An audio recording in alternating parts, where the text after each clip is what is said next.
So వడివడిగా ఒక్కొక్కరుగా ఓటర్లు వస్తున్నారు. అక్కడ ఎలక్షన్లకు సంబంధించి పోలింగ్లో వాళ్ళు పార్టిసిపేట్ చేస్తున్న నేపథ్యంలో మా రిపోర్టర్ అబ్దుల్ బాసిత్ ఇప్పుడు బోరబండ్ నుంచి లైవ్లో సిద్ధంగా ఉన్నారు. ఒకసారి తనతో మాట్లాడే ప్రయత్నం చేద్దాం. బాసిత్, ఏంటి ప్రస్తుతం అక్కడ సిచ్యువేషన్ ఎలా ఉంది? నిజంగానే అంటే చాలా తక్కువ ఓటింగ్ శాతం నమోదవుతుంది అన్న సమాచారం అయితే అందుతుంది. ఇప్పుడు అక్కడ మీరు ఉన్న పోలింగ్ స్టేషన్ల పరిస్థితి ఏంటి?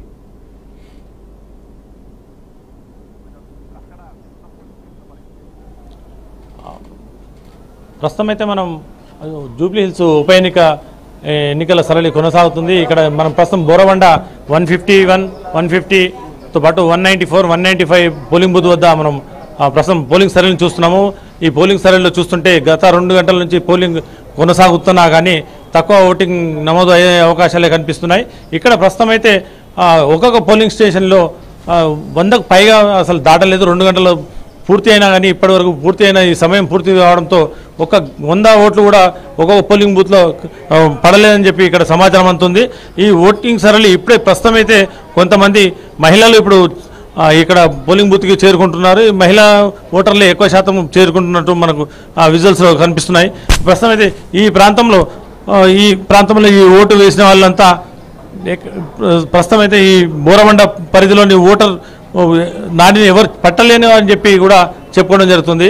ఇక్కడ ఎలాంటి మొరాయించిన దాఖలాలు అయితే కనిపిస్తలేవు. పోలింగ్ బూత్ చూస్తుంటే ఇప్పుడు ప్రస్తుతం కొంచెం బార్లు తిరిగే అవకాశం కనిపిస్తుంది. 2 గంటల తర్వాతనే పోలింగ్ బూత్లకు జనాలు తమ ఓటు హక్కును వినియోగించుకోవడానికి ప్రజలు వచ్చేస్తున్నారు. ఈ పోలింగ్ బూత్లో వ్యవహార శైలిని చూస్తుంటే ఇక పోలీస్ బందోబస్తు కూడా బాగా భారీ ఎత్తున ఏర్పాటు చేశారు. ఈ సమస్యాత్మక ప్రదేశం కాబట్టి ఈ బోరబండ ప్రాంతంలో పోలీసులు తమ ఉనికిని చాటే విధంగానే పోలీసులు కనిపిస్తున్నారు. అధికారులు కూడా పర్యవేక్షణ చేస్తున్నారు. చిదంబరం రైట్, మనం చూస్తున్నాము ఉదయం నుంచే ఇక్కడ దాదాపుగా 4,01,365 మంది ఇక్కడ మొత్తం ఓటర్లు ఉంటే ఆ ఓటర్లందరినీ కూడా ఓటు హక్కు వినియోగించుకోవాలని చెప్పి ఓవైపు ఎలక్షన్ కమిషన్తో పాటు ఎలక్షన్లో పార్టిసిపేట్ చేసిన పార్టీలు కూడా చెప్పే ప్రయత్నం చేశాయి. దాదాపుగా 58 మంది ఇప్పటికీ అక్కడ అభ్యర్థులు పోటీలో ఉన్న నేపథ్యంలో ఓటింగ్ శాతం పెరుగుతుంది అని భావించారు. కానీ ప్రస్తుతం నడుస్తున్న పరిస్థితుల్లో గతంతో పోలిస్తే మరీ ఎక్కువగా పోలింగ్ నమోదవుతుందా అన్న అనుమానం అయితే ప్రతి ఒక్కరికి ఉంది. కానీ ఇప్పుడు వరకు ఉన్న సమాచారం ప్రకారం అయితే 50 నుంచి 60% పోలింగ్ శాతం నమోదయ్యేలాగా అవసరమైన చర్యలు తీసుకున్నట్టుగా మనకు అర్థమవుతుంది. ఓవరాల్గా చూస్తే మాత్రం ఇప్పటిదాకా మొత్తం ఈ ఓటింగ్ సరళి మనం గమనిస్తే మాత్రం ఇక్కడ జరుగుతున్న పరిణామం అయితే 10 గంటల వరకు కేవలం 10% మాత్రమే ఓటింగ్ నమోదైన పరిస్థితి మనకు కనిపిస్తుంది. సో ఓవరాల్గా చూస్తే మాత్రం ఇక్కడ ఒక్కొక్కటిగా డివిజన్లు కానివ్వండి, ఆ డివిజన్ల వారీగా ఆ పార్టీల బలాబలాలు అన్నవి ఎప్పటికప్పుడు తెలుసుకునే ప్రయత్నం చేస్తున్నారు. ఓవరాల్గా చూస్తే మాత్రం జూబ్లీ హిల్స్, యూసుఫ్గూడ, పెద్దగూడ, బంజారా హిల్స్, ఆదర్శ్ నగర్, విఠలరావు నగర్, ఎస్ఆర్ నగర్, సనత్ నగర్, బోరబండ, కుకట్పల్లి కొద్ది ప్రాంతము, ఆల్విన్ కాలనీ, హైటెక్ సిటీలో కొద్ది ప్రాంతము, అలాగే గచ్చిబౌలిలో నుంచి కొద్ది ప్రాంతము ఈ నియోజకవర్గం పరిధిలో ఉన్న నేపథ్యంలో మొత్తంగా జీహెచ్ఎంసీ 13 డివిజన్లని ఈ ఉప ఎన్నిక కవర్ చేస్తుంది. అందులో ముఖ్యంగా 2 నుంచి 3 పక్కపక్కన ఉన్న అడ్జసెంట్ వాటిని కొన్ని చిన్న వస్తున్నాయి. అందులో ముఖ్యంగా సర్కిల్ 8 అలాగే సర్కిల్ 7 అండ్ 10 ఇవి మాత్రం పెద్దగా ఉన్నట్టుగా మనకు కనిపిస్తుంది. దాంట్లో ప్రకారం చూస్తే మాత్రం పోలింగ్ స్టేషన్లు మొత్తంగా 407 పోలింగ్ స్టేషన్లు అక్కడ ఏర్పాటు చేశారు. దానికి అనుగుణంగానే అన్ని ఏర్పాట్లు చేస్తూ వచ్చారు. ఇప్పటి వరకు మాత్రం కనీసము 60% తగ్గకుండా ఈసారి పోలింగ్ నమోదయ్యేందుకు అవసరమైన చర్యలు చేపట్టారు. దానికి అనుగుణంగానే పోలింగ్ సంబంధించి అవేర్నెస్ క్యాంపెయిన్స్ పెట్టారు. అందులో ముఖ్యంగా కాలేజీలు అలాగే డోర్ టు డోర్ వెళ్ళి కేవలం అభ్యర్థులే కాకుండా పోలింగ్ సిబ్బంది కూడా ఈసారి అక్కడ వెళ్ళిన నేపథ్యంలో ఈసారి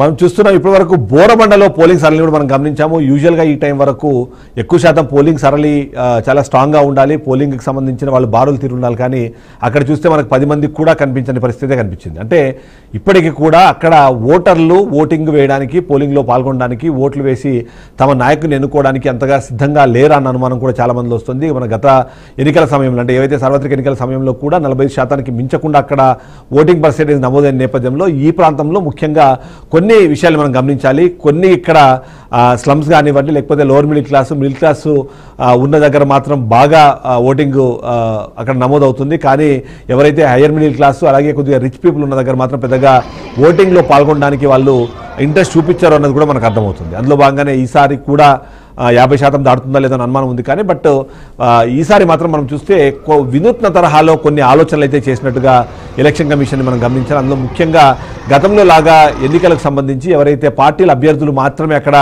ఓటర్ స్లిప్లు పంచే ప్రయత్నం చేసేవాళ్ళు, కానీ ఈసారి డోర్ టు డోరు ఎలక్షన్ కమిషన్నే తమ సొంతంగా బిఎల్ఓలను పెట్టి మరి వాళ్ళకి ఓటర్ స్లిప్లు పంచడంతో పాటు ఏదైతే పోలింగ్ స్టేషన్ దగ్గర కూడా ఓటర్ అసిస్టెన్స్ బూత్ అని చెప్పి ఒక బూత్ను పెట్టారు. గతంతో పోలిస్తే ఈసారి మొబైల్లను కానివ్వండి, ఎలక్ట్రానిక్ గాడ్జెట్స్ కానివ్వండి లోపలికి అలౌ చేయకూడదు అని ఒక నిర్ణయం తీసుకున్న నేపథ్యంలో ఆ ఫోన్లను తీసుకోవడానికి కూడా ఈ ఓటర్ అసిస్టెన్స్ బూత్లను ఉపయోగించుకుంటున్నారు. ఎవరైతే తెలియకుండా ఫోన్లు తీసుకొని వచ్చారో వాళ్ళ దగ్గర నుంచి ఫోన్లను కలెక్ట్ చేసుకొని అయిపోయిన తర్వాత వాళ్ళకి రిటర్న్ చేయడం కానివ్వండి, ఎవరైనా ఓటర్ స్లిప్లు లేకపోయినా, ఓటర్ స్లిప్లకు సంబంధించి సమాచారం లేకపోయినా సరే అక్కడ నుంచి అసిస్టెన్స్ బూత్లో ఒక హెల్పింగ్ దానిలాగా వాటిని ఉపయోగించుకోవచ్చు అనే విధంగా దానికి సంబంధించి ఏర్పాట్లు చేశారు. ప్రతి బూత్ దగ్గర కూడా అలాంటి ఓటర్ అసిస్టెన్స్ బూత్లను ఏర్పాటు చేయడం ద్వారా అక్కడికి వస్తున్న వాళ్ళకి సమాచారం అందించడంతో పాటు వాళ్ళని అసిస్టెన్స్ కూడా చేస్తున్నారు. కాబట్టి ఓటింగ్ శాతం పెరిగే అవకాశం ఉంది అన్నది ఇప్పటికే ఎవరైతే ఎన్నికల అధికారులు ఉన్నారో వాళ్ళు భావిస్తున్నారు.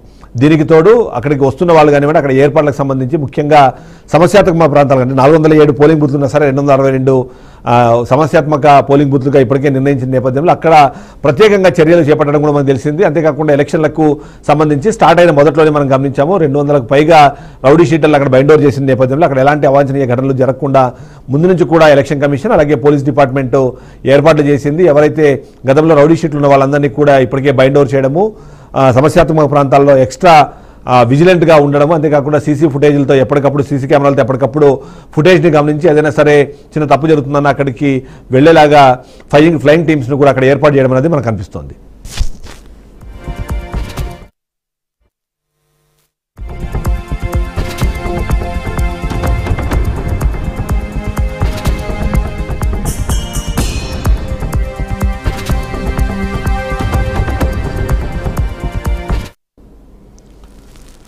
చూస్తున్నాము జూబ్లీ హిల్స్ ఎన్నికలకు సంబంధించి అప్డేట్స్ మనం చూస్తున్నాం. అదే సందర్భంలో జూబ్లీ హిల్స్ ఓటర్లు ఎవరైతే ఉన్నారో వాళ్ళకు ఒక రిక్వెస్ట్ చేయాలనుకుంటే అనుకుంటున్నాను. గత ఎన్నికల సమయంలో కేవలం 45% మంది మాత్రమే మీరు వచ్చి ఓట్లు వేశారు. దానికి అనుగుణంగా ఒక వ్యక్తి ఎమ్మెల్యేగా ఎన్నికయ్యారు. ఆ తర్వాత కొన్ని అనుకోని పరిణామాల నేపథ్యంలో ఆయన మృతి చెందడము, ఈసారి తన కుటుంబ సభ్యులతో పాటు మిగిలిన వాళ్ళు కూడా మేము గెలిస్తే మంచి చేస్తామంటూ చెప్తున్న నేపథ్యంలో మీ ఎమ్మెల్యేని మీరే ఎన్నుకోవాలి. ఆ బాధ్యత మీదే. ఆ బాధ్యతను విస్మరించి ఇవాళ మీకు వచ్చిన అవకాశాన్ని వినియోగించుకోకపోతే మీరు చేస్తున్న తప్పు అని మాత్రం ప్రతి ఒక్కరు భావించాలి. కనీసం ఇప్పుడైనా బయటకు రండి. మీ జీవితంలోంచి ఒక గంట సేపు మీది కాదు అనుకుంటే మీ ఓటుని వినియోగించుకోవచ్చు. మీరు అనుకున్న అభ్యర్థిని ఎమ్మెల్యేగా గెలుచుకోవచ్చు. ఆ ఎమ్మెల్యే నిజంగా గెలిచిన తర్వాత ఏదైనా తప్పు చేసినా, అనుకున్న పని చేయకపోయినా సరే ప్రశ్నించడానికి మీకు ఒక హక్కు కలగాలి అంటే మాత్రం మీరు మీ ఓటు హక్కును వినియోగించుకోవాల్సిందే.